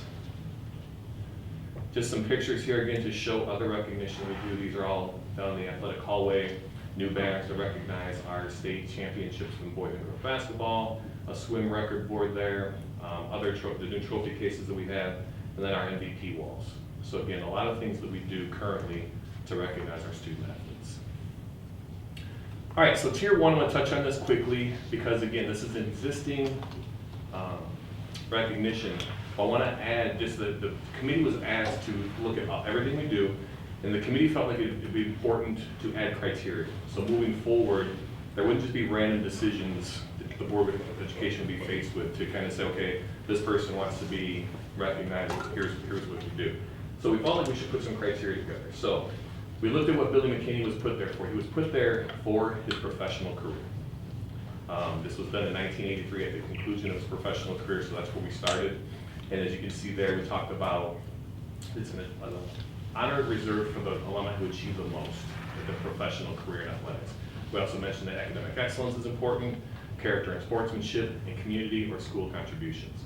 And again, I kind of talked about what Mr. McKinney's stuff was there. This could also be done through gym banners, and we feel like the approval process would come through the superintendent with Board of Education approval, because this is the top tier where it's a very public, and obviously a lot of emotion and community input will come into this. So I feel like it's a Board of Education decision. And then other things down there at the bottom, I think we're kind of talked about, again, just banners for athletes with exemplary success, student success with post-high school success and accomplishments. They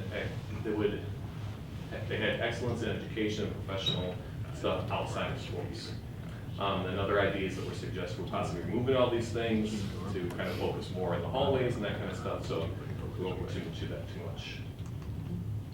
I want to skip tier 2 for a second, just jump to tier 3, because this again is existing things that we do. This is our wall of achievement that I mentioned that was started in 1995. When we created the South Commons, the Board of Education approved moving this to an electronic system. The electronic system is great, but it gets vandalized often. I'm constantly putting in tickets for it to be repaired, just because all the computer, the logistics and stuff that run it were very accessible. So two of the things we want to do with this is, number one, put the pictures back on the wall, the original pictures with the nameplate. And you can see a picture right there, that's in the South Commons, just adjacent to the athletic wall of achievement, where we could put the pictures back up. So that's one thing that we are going to do this summer. That's already with a board-approved project back in the day. So this summer, hopefully, we're going to try to put those pictures back up. We're also looking at updating the kiosk to be more, not only user-friendly, but safety, so that there's not a computer sitting right underneath it and cords and stuff can be pulled out. So that's kind of where we are with Tier 3, our current wall achievement. Okay. All right, Tier 2, I'm going to spend a little bit of time on this, because this is the new one as a result of the committee work. So again, Tier 2 I mentioned, we celebrate athletic successes that happen after high school. Because we have many of those going on as we started to examine this process. You know, I initially came up with a list of about 30 or 40 that I knew just in my time here, but as we went deeper and deeper, there was probably 40 or 50 people that we could just come up with off the top of our heads that would be recognized for this. So what we're looking for is they would need to meet one of the criteria below. And this would be something they did in college, either won a national championship or were an All-American into college. They were a team MVP, they broke a record, they were Olympian, they played professionally or were drafted but didn't have the longevity of the career that Mayor McKinney had. This would give them a recognition that we currently do informally, and I'll show you some pictures of that later on, but we want to make it a formal process so that it's an application to be sent to the athletic director, run it through the superintendent, and we'll make sure that we're sticking to the guidelines moving forward there. Okay. Other ideas that came out of this were for the superintendent or athletic director to make a special mention recommendation for athletes that didn't make it professionally, but had some sort of high school athletic success, went on to college, and then for whatever reason, the athletic accomplishment may not have been there, but chose a professional path as well, and kind of made an impact that way. So again, we're looking at ways that we can possibly put a banner in the gym, and just leaving the door open so that if the Board of Education decides, if the superintendent decides that this needs to happen, it's there. And again, this would all be vetted through the process that we kind of have listed there. Where you have to have met this, certain criteria. Okay, it's just not a random, here we go. Okay. Again, you can see the other ideas there. Again, we're looking at people that maybe mentored youth, made an impact in their community, received higher education, that kind of stuff. Okay.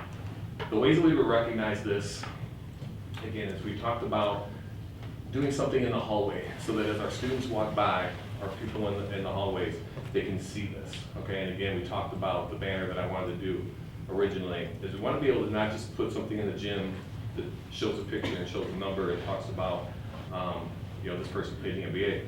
We want people to be able to know what this person did outside of athletics.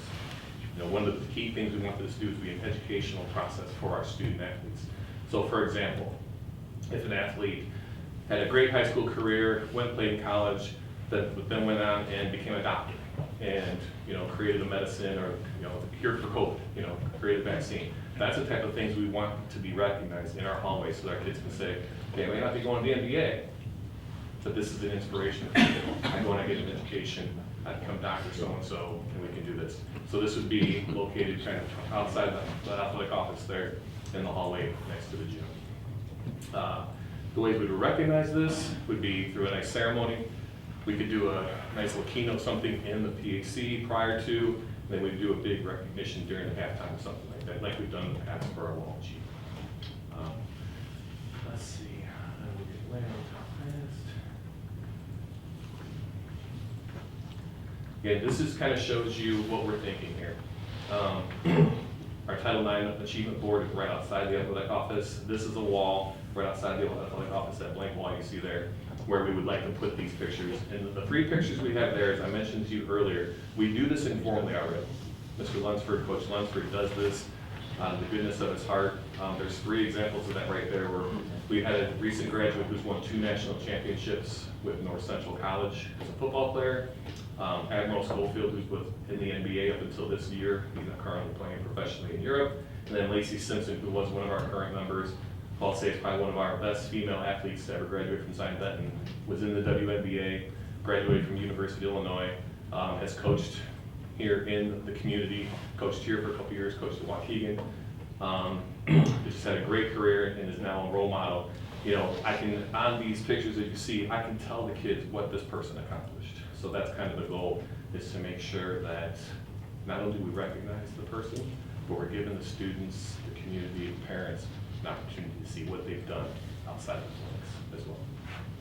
Okay, so I think that is it. So, any questions for me? Yes, ma'am. Yes, the pictures you mentioned, how far back do they go? On the wall achievement? Yes. Oh gosh, we have pictures from the 60s, from the 70s. I'd have to go back and look at the current wall achievement, but I do know there are honorees that are in there from the 70s. I believe there's some from the 60s as well. I'm just remembering when I was in high school, there was a display case that had some pictures and this ratty old football. And I just wondered if you still had it. It's in the trophy case currently. Okay, Yeah. thank you. It's there. There was a group of alumni, some of those guys came and asked to see the trophy, and they said, "Do you know where the football is?" I said, "I do." And when I got to the trophy case, they were very touched to see that all that stuff was still there. Oh, There's even a nice. helmet, there's 2 helmets, one from the 70s and one from the 50s or 60s that are in the case as well, to recognize the history. Yeah, some of these pictures were from the 40s, Yeah. and some of the equipment was from the 40s. Yeah, there's a lot of old stuff in there. It's like a nice little museum piece. Yeah, okay, that sounds great. Yeah. This was a lot of work, thank you. It was.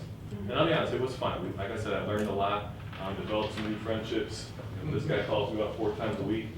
You know, I've known him for a long time just as Coach Coleman, but, you know, again, developed a lot of relationships. And to be honest with the committee, and I know we're running along, so I'll keep it short, but we've had probably 100 years of coaching experience on the committee. 100 years of coaching experience, and then we had 5 different decades of ZB athletic participation in the room at the same time. So it was just great to see the amount of history, the amount of commitment. And like Ms. Moreno said, there's a lot of emotion involved in recognizing that league because it's in the public, it's out there. So again, it's been a fun process. I've learned a lot, and I told Coach Coleman today, I'm looking forward to getting done. It's been a long process, as you see. We started last May, so that's kind of our update for now. Do you have any questions? So re-implementing some of the things, or refining some of the things you've already been doing. And then you talked about, a lot of the work was talking about Tier 2, how to provide something that's not necessarily a retirement or something that's been done rarely, but still recognizing people for any number of things, not just top-level professional athletic performance. Correct. Bottom line, where are you at now? What is there something still to be decided, or is it more a matter of finishing the package and bringing it back through policy and then ultimately to the board, I'm assuming? Yes, so I would say ultimately, yes, bringing it to the board for a final approval so that you all, especially, with Tier 1, that's the board action we're talking about, because again, it was, and the reason we decided that, just so you all know, is that was originally done by the Board of Education in 1983. I took a poll of high schools across the state. I got 30 responses. There's only 2 other schools that have any recognition like this in their gym where they've recognized an athlete. Waukegan is one of them, where it's Otto Graham, who's a Hall of Fame quarterback, and I believe there was one other one. Stevenson High School just did a player. It's not in their gym, it's right outside their gym, Jalen Brunson, who won the Winter State titles and is now a star of the Knicks. So those are the 3 high schools, including us, that have a current recognition in their gym. So it's not done very often. That's why it was important to keep that in the Board of Education's hands, so that, you know, when I'm gone in 3.5 years, I think AD might come in and start putting banners everywhere and run out of space. You know, it's obviously something we need to keep a close eye on and manage. So anyway, I would say we had our last meeting. Unfortunately, a couple of coaches weren't able to make it. We had, I believe, 3 out of the 7 committee members were there. And when you saw at the bottom, there's a lot of things that were listed as other. Those were things that came up with those 3 our committee members there. The other 4 weren't. So we haven't been able to share all of those things with them there. So we're kind of still in the refinement process. I think our next step might be to email all those recommendations to the committee members, maybe seek one last bit of feedback, present it to Dr. Rodriguez, and then once he gives it the okay, we'll present it to the Board of Education. Hopefully soon. There is an information item today, so that we can, so that you know about it, the process, what has taken place. At the beginning stages, as Jack indicated, you know, we met and we saw value in doing something, but who am I to arbitrarily decide who gets recognized? I am nobody to decide to make that determination. So the committee was formed, and I'm very proud of the work done by the committee, with the vision of Mr. Mimi, Ms. Moreno. Dr. Correcha also participated, but most importantly, the volunteers, because this is a very prestigious moment. This is very complex. It's not as easy as putting a banner or putting retiring a jersey. It's a very complex process, and you have to respect the expertise that people bring to the table. I will tell you that the process was very extremely transparent, clean. We never had any conversations at committee, and I was in my office sometimes, and I saw them leave after 8 o'clock, at night. And highly stressed at times, because they engaged in conversations that were very close and sensible. But at the end of the day, when we had an opportunity to speak, and I had the opportunity to engage with some of the committee members last week for the first time, the idea of outstanding athletic achievement, long-term impact, exemplary sportsmanship, and community and school contributions is something that we value and we want. It cannot be only about athletics and athletic achievements. Our community and members of the committee share with me that there is value in education, contributing to the community, the impact that you make, being a role model. So I'm very happy that you incorporated those ideas and you had the opportunity to engage with the committee, and that is included here today. And that we might be able to bring, hopefully next month or the month after, an action item that can meet what we're looking to do. Because there's opportunity, and it would be great to celebrate some of the people that we probably have forgotten. But there has to be some criteria. This is not only for basketball. This is for all sports. Right. And I want to commend Jack for the work that he's doing in athletics, because I am so happy when I see, for example, our Special Olympics being celebrated. That is important. The impact that we make, the families that are happy because their little ones are being celebrated. Why not? So it's just exciting to see that type of work, because all students are all students, not just the ones that are performing well in athletics. We celebrate all. So thank you for that, and we look forward to bringing you an action item soon. Thank you. Thank you, Jack. Thank you all. Thank you, Coach, sir, for your participation in this. Sounds like it was very valuable. Okay, there being no other business, closed session. Do I have a motion to go into closed session?